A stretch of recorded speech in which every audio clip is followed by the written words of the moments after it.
Hello and welcome back to our Eastern Thailand herping expedition. In this episode, we explore the luscious forests of Chantaburi in search of rare and endemic species and end up finding one of the most incredible vipers I've ever seen. Usually it's dogs roaming around National Park headquarters, but right now, got a cat on the roof of our car and this one keeps going in the room whenever we leave the door open. And there's another one around somewhere. There was a black one in the car when I got my things. Yeah, they were like getting into the... They must have climbed in when I shut it. Before it gets dark, here's a look at the forest we're going to be exploring tonight.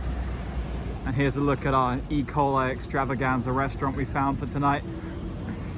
Let's get some food and let's get out herping. All right, we are out in the jungle. There may be elephants stomping around here, but so far we've seen no traces of them. So we're just going to walk off, and if we encounter them, go the opposite direction. But new area, very exciting. Okay, so we just got our first two finds of the night. First of all is this, I think, Certodactylus intermedius here, juvenile. These get a lot bigger than this, right, Harold? Body about that, yeah, so it's still quite young. Yeah, it looks very similar to a lot of the geckos we see elsewhere in the country in that kind of old Pulchellus complex. But this one has a really long tail, actually. And more interestingly, if you look in the background here, take a look there, that's my life at Cardamom Mountains pit viper.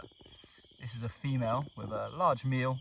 Well, not large meal, probably one of these guys in her stomach there. You see that food bolus in the mid-body. But yeah, it looks very macrops, but I haven't seen many macrops, so this is still kind of a new sight to me, and I'm sure we'll be the first of many that we see here. We were expecting this to be the first snake we saw, and it sure is. David just spotted his first ever Malayan krait. Obviously, he's seen so many in the past, but in terms of spotting one himself, this is the first, and our second Malayan krait of our Eastern Thailand expedition. The last one we got in the agricultural lands, and this one we got about 30-40 minutes into our first walk. And as you can see, there are these biting ants everywhere, so I'm not going to roll for very long. I mean, they're not like that painful, but they're really annoying, and they will get up my boots and they will get everywhere. But yeah, we should be very, very familiar with Malayan kraits by now. Like, we've seen so many of these this year. Kraits in general, but Malayan kraits especially. And dude, it's getting swarmed by ants. Yeah. Fortunately, these kind of ants won't really be able to bite through its scales, especially a big snake like this. But yeah, Malayan krait, again, another one. Nice, decently long one. You can see it by my boot here. And of course, very placid. I'm gonna stop rolling here. Oh, the balls, man. Let's go. All right, guys, look at what David just found.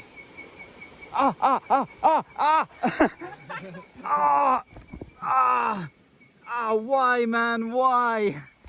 That's gonna bleed so bad, but I don't even care, because this is one of our main colubrid targets for the area. This snake here is Lycodon cardamonensis, or the Cardamom Mountains wolf snake. Oh, don't do it again. Don't you dare. Don't you dare. Hold on. All right, so the bleeding has begun, but come take a look here. I've got Harold to help me film, but yeah, this is, Harry pointed out off camera that this wasn't just our main colubrid target, this was our main target for this area, full stop. A really cool, very rarely seen endemic wolf snake to the Cardamom Mountains, of course, not just to Thailand, just this particular mountain range, which very, very, very little photos of this species exist online, or really we're in a small handful of people who've actually seen this species in the flesh, and we've been treated to a fantastic individual, a huge adult, really showcasing how this species is so different to many of the other ones around it. Like, you'd say it's within the Lycodon fasciatus complex, but obviously there are some differences. Like, I don't think Lycodon fasciatus gets this big. It's got this super wide head with surprisingly big dark eyes for a wolf snake, and you see these bands which have become super faded. When they're young, they're black with like very striking bands, but like many of the wolf snakes, with age they begin to fade. But as you can see, this one's huge, and it's not losing. It's certainly not a species which loses its bands. They just become very, well, brown in the middle. Very krait-like, I thought, was one of the first things I thought when I saw it, was how Malayan krait-like it is with this black in between the bands, which of course is what it's mimicking, and of course we saw a Malayan krait tonight, so that makes perfect sense. But amazing. I'm we're all so happy with this. This is great. What a start to our time here. This is just some of the stuff you see in the forest, like large tree, okay, creepy ass mannequin things, yeah, all right. Check out this really cool centipede. Like, I've seen a lot of this like group before, but never one with this kind of like patterning. The blackish blue legs and the yellow banded body. So quickly, I'll film this. Keith found this nice little mock viper, which is our 4th snake and 4th species of the night. Definitely the least interesting, but I've probably seen more Malayan kraits than I have ever of mock vipers. So, but yeah, krait is a krait, mock viper is a nice little snake, which is always fun to see, especially a very soft brown one like this. But yeah, let's have a little look at this guy. I'm not going to speak too much about it. Called mock viper because they kind of look like vipers in a way. When I was a kid, I mistook one of these for a viper, so it certainly works on the uneducated. But yeah, I'm going to put this guy back. Okay, I just spotted our 2nd Cardamom Mountains pit viper of the night. It's another female, but by far kind of larger than I expected these to be, considering how big like mat crops typically are. This one's pretty sizable, I'd say. But yeah, not going to spend much more time with this one because I'm sure we're going to see many more over the next few days, but nice to get our 2nd one of the night and our 1st repeat species. Oh, things just keep going from better to better. That's a terrible phrase. Shut up. This right here is our other main colubrid target for the area. This is the Nanson bronzeback, Dendrolaphus nansonensis. And yes, it is very deep in shed, but it doesn't really affect the way it looks much. It's kind of a very brown bronzeback with the typical kind of bluish bits between the scales. It has this very tan venter, kind of greenish when it's not in shed. And of course a head which is quite similar to Dendrolaphus cyanochlorus in its kind of shape. But it's a lifer for me, my 3rd lifer of the night, which is definitely makes this one of my best nights of herping in a very long time. And yeah, this is freaking awesome. Really, really cool. We are smashing our targets and we're optimistic we can get our other 4th target, Vogeli, tonight if we keep heading up into these mountains. But yeah, what a spot by Harold's, and a good group catch by us. Obviously I was heavily involved with it, so I couldn't film, but it was very high up a tree and we managed to retrieve it incredibly delicately. It was quite fantastic. What did you think of the catch, Keith? Sick. Okay.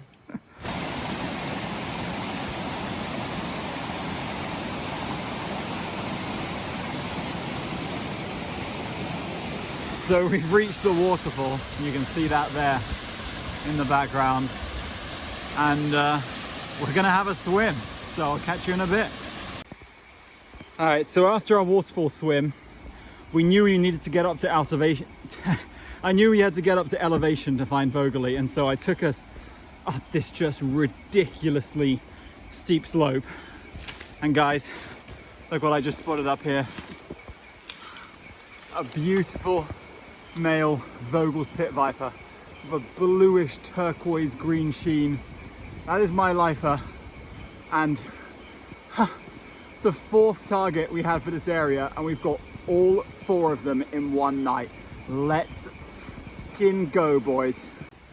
All right, here we go. We got it down and we've already taken some pictures, and now that it's nice and calm we can film. But wow, it is so blue. My warm light doesn't really do it justice. I'm sure you'll see in some photos at some point, but look at the contrast between that striking neon green venter and that turquoise dorsum, which is just stunning.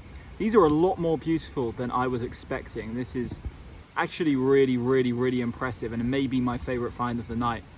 I really love pit vipers. I love targeting them, and it really felt like we targeted this one, hiked to the right elevations, the right area, did a really steep path, and it was very rewarding to find this. I enjoyed it greatly.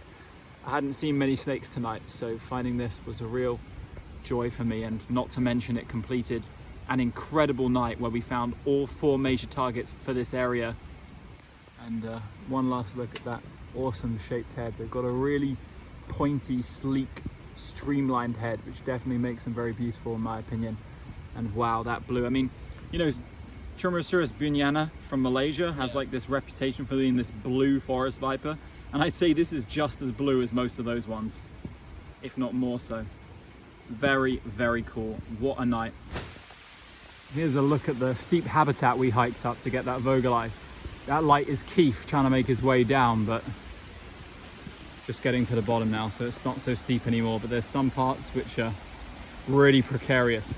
I knocked one of these rocks down at one point and it just rolled like endlessly down here. Pretty funny, but look at that primary forest tree. Amazing habitat. Yeah, so Guys, Godzilla has been unleashed. Turn this shit off. There we go. Look, Godzilla has been... Enough of this, guys. Seriously. Ah, I've got salmonella. Who's Salmonella? I think No. it likes vape. What do you think is... What do you think is more likely to make you ill? Like licking this lizard or the restaurant we ate at tonight? The restaurant. Definitely the restaurant. But yeah, cool. First time I've ever seen one of these in the wild, so another one of many lifers for me out here tonight. How many have you seen in captivity? Just found another Cardamomyensis on the way back. Is this a female? Yeah. It's got like white on the cheek. Harry, Yeah, didn't want to interrupt your video. I was asking you a question. No, that's a man. Can you not shine your light on it? Yeah, this looks like a male. That white stripe on the cheek. Distinctly different from the ones we've been seeing. It's right on this thing, right in the middle of the path, which surprised us because we all walked through here before, but Can't have been here. I don't think 4 of us would have missed it, especially as it's so We split obvious. both sides as well. But yeah, nice that we finally got a male, and I guess it's time to get the camera gear out again.